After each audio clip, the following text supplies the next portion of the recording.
ওম নমো ভগবতে বাসুদেবায়। জয় শ্রীকৃষ্ণ। রাধে রাধে। নমস্কার প্রিয় দর্শক বন্ধুরা, আমাদের এই চ্যানেলের পক্ষ থেকে আপনাদের সকলকে স্বাগতম জানাই। আশা করছি আপনারা সকলে মূলত ঈশ্বরের কৃপায় ভালো আছেন এবং সুস্থ আছেন।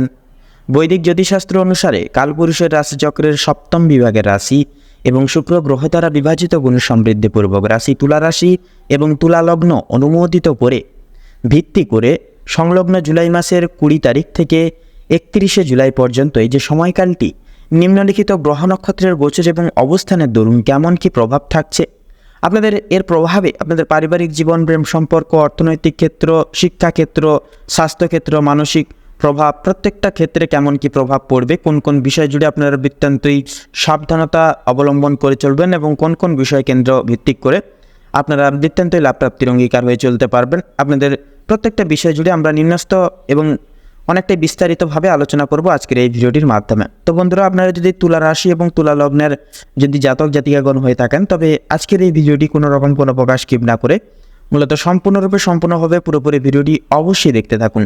আশা করছি অনেকটাই উপকৃত হবেন।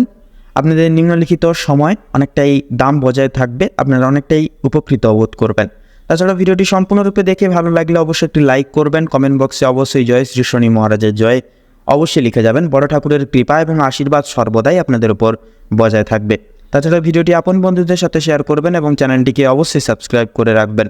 তো চলুন প্রথমে গ্রহের অবস্থান এবং তার প্রভাব সম্পর্কে জেনে নেব তুলা লগ্নের ক্ষেত্রে এই 20শে জুলাই থেকে 31শে জুলাইয়ের মধ্যে। তো এই সময়কালটিতে তুলা রাশির উপর প্রধানত বিশেষ প্রভাব ফেলবে শুক্র, যা আপনাদের রাশির অধিপতি, পাশাপাশি চন্দ্র, রাহু, কেতু, বুধ এবং সূর্য।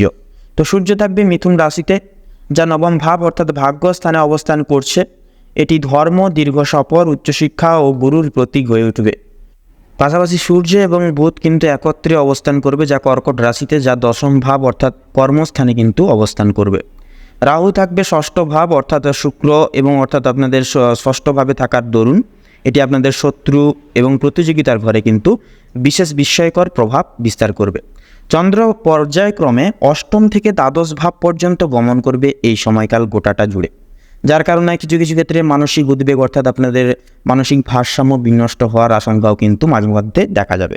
তো চলুন আরও বিস্তারিতভাবে প্রত্যেকটা বিষয়ে আলোচনা করব। তো প্রথমেই বলি আপনাদের পেশাগত জীবন এবং কর্মগত জীবন নিয়ে।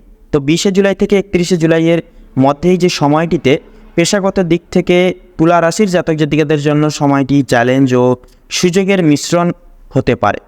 সূর্য ও বুধ দশম ঘরে অবস্থান করায় কাজের ক্ষেত্রে নেতৃত্ব প্রদর্শন করার সুযোগ পাবেন আপনারা। আপনি যদি প্রশাসনিক, শিক্ষা, ব্যাংকিং, ম্যানেজমেন্ট বা কর্পোরেট জগতে থাকেন, তাহলে গুরুত্বপূর্ণ দায়িত্ব আসতে পারে। বুধের প্রভাবে যোগাযোগের দক্ষতা বৃদ্ধি পাবে, তবে সহকর্মীদের সঙ্গে দ্বন্দ্ব এড়াতে হবে, কারণ ষষ্ঠ ঘরে রাহুর উপস্থিতি গোপন শত্রুর দিকে ইঙ্গিত করছে। বিদেশে চাকরি বা পরিবর্তনের ইচ্ছা থাকলে এই সময় যোগাযোগ শুরু করবার জন্য কিন্তু এক অতি উত্তম সময় হয়ে উঠবে এই সময়টি।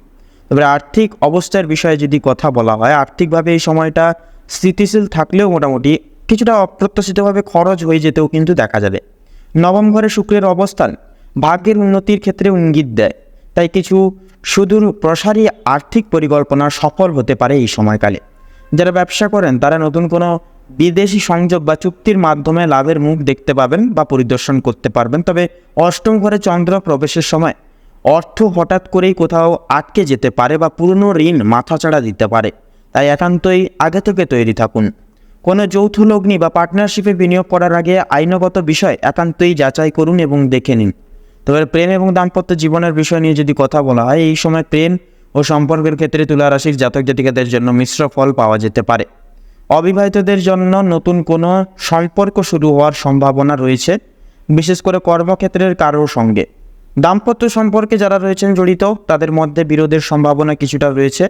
চন্দ্র যখন দশম বা একাদশ ঘরে থাকবে, তখন সঙ্গীর সঙ্গে ভালো সময় কাটবে। পরিকল্পনা, ভবিষ্যতের সম্পর্ক এবং ভবিষ্যতে কিছু স্বপ্ন ভাগাভাগি হবে। তবে রাহুর প্রভাবের কারণে কিছু ভুল বোঝাবুঝি ও সন্দেহ সম্পর্ককে নষ্ট করতে পারে, তাই একান্তই সতর্ক থাকা জরুরি হবে। ভ্রমণ বা একসঙ্গে সময় কাটানো সম্পর্ক মজবুত করতে অনেকটাই কিন্তু সহজ করে তুলবে। তো এবারে পারিবারিক জীবনের বিষণ্ণতায় যদি কথা বলা হয়, পারিবারিক জীবনে কিন্তু তুলা লগ্নের জাতক জাতিকাদের ক্ষেত্রে কিছুটা চিন্তা ও নতুন করে কিছু দায়িত্ব কিন্তু এসে পড়তে পারে এই সময়কালে। বাড়ির কোনো প্রবীণ সদস্যের স্বাস্থ্য নিয়ে চিন্তা বৃদ্ধি পেতে পারে। যেহেতু রাহু ষষ্ঠ ঘরে রয়েছে, তাই পরিবারে কারোর সঙ্গে ছোটোখাটো ভুল বোঝাবুঝির সৃষ্টি হতে পারে। ছোট ভাই বোনদের সঙ্গে সম্পর্ক ভালো থাকবে এবং তারা আপনার পরামর্শে উপকৃত হবে অনেকটাই। আপনি হয়তো পরিবারের জন্য ধর্মীয় বা আধ্যাত্মিক কোনো কার্যক্রম আয়োজনও কিন্তু করতে পারেন। সন্তানদের দিক থেকেও কিন্তু কিছুটা খরচ হতে পারে, বিশেষ করে পড়াশোনা বা ভ্রমণ সংক্রান্ত বিষয় নিয়ে। এবার মানসিক অবস্থার বিষয়ে যদি কথা বলা হয়, মানসিক অবস্থা এবং স্বাস্থ্যের বিষয়, তো এই সময়টিতে মানসিক অবস্থার ক্ষেত্রে কিছুটা ওঠাপড়া দেখা যাবে। চন্দ্রের চলাচলের কারণে মানসিকভাবে কিছুটা অস্থিরতা আসতে পারে।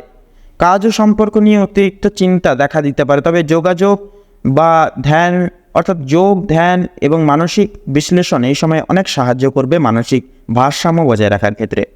যারা মানসিক চাপ, অনিদ্রা বা উদ্বেগ এই সমূহ সমস্যায় ভোগেন, তাদের ক্ষেত্রে কিন্তু নিজের প্রতি যত্ন নেওয়া একান্তই প্রয়োজন রয়েছে।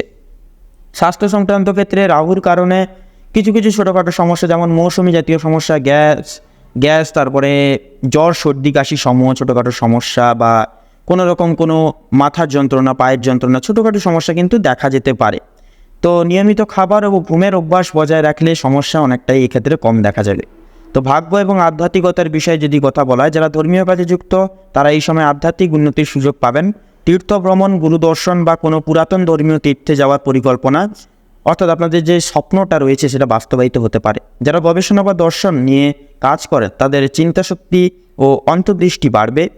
শুক্র প্রেম ও সৃজনশীলতার গ্রহ, তাই সঙ্গীত, সাহিত্য বা শিল্পচর্চার ক্ষেত্রেও কিন্তু এগিয়ে যেতে পারবেন এই সময়কালে। তো উপসংহার যদি সারসংক্ষেপে তুলা লগ্নের উদ্দেশ্যে যদি দেওয়া হয়, তো প্রথমেই বলবো যে 20শে জুলাই থেকে 31শে জুলাই 2025 সালের এই যে সময়কালটি তুলা লগ্নের জাতক জাতিকাদের জন্য সময়টি পরিশ্রম, ধৈর্য, পাশাপাশি মনোযোগের সাফল্য এনে দিতে পারে। কাজের জায়গায় সুযোগ থাকলেও তার সঙ্গে সঙ্গে চ্যালেঞ্জও থাকবে। সম্পর্ক, মানসিক অবস্থায় সামান্য ওঠাপড়া থাকলেও আপনি যদি আত্মনিয়ন্ত্রণ ও ইতিবাচক মনোভাব বজায় রাখেন, তাহলে পরে এই সময়টিকে উন্নতির সোপানে কিন্তু রূপান্তরিত আপনারা করে উঠতে পারবেন। তো মূলত বন্ধুরা, আপনাদের অর্থাৎ তুলা রাশি এবং তুলা লগ্ন অনুগত বা বিবৃতি করে তুলে ধরে সম্ভাব্য এই জুলাই মাসের শেষের অর্ধে এসে আপনাদের ক্ষেত্রে যে গ্রহ নক্ষত্রের গোচর এবং বিরল যে অবস্থান যেটা লক্ষ্য করা যাচ্ছে, সেই অনুসারে বিচার বিবেচনা করে যদি শুভ সংখ্যা বলা হয়, তাহলে হবে 31 থেকে শুরু করে পুরোপুরি 38-এর মধ্যে প্রত্যেকটা সংখ্যাগুলি। শুভ দিক হবে দক্ষিণ এবং পূর্ব দিক। শুভ রং হবে লাল এবং আকাশী নীল। শুভ রত্ন হবে লাল প্রবাল এবং পান্না। তো বন্ধুরা, আজকের ভিডিওটি এই অবধি। আশা করছি আপনারা ভিডিওটির মাধ্যমে প্রত্যেকটা গুরুত্বপূর্ণ তথ্য এবং আপডেট জেনে মূলত লাভবান এবং উপকৃত লাভ কিছুটা পরিমাণ, কিছুটা পর্যায়ের ভিত্তিতেও কিন্তু হয়ে উঠতে পেরেছেন।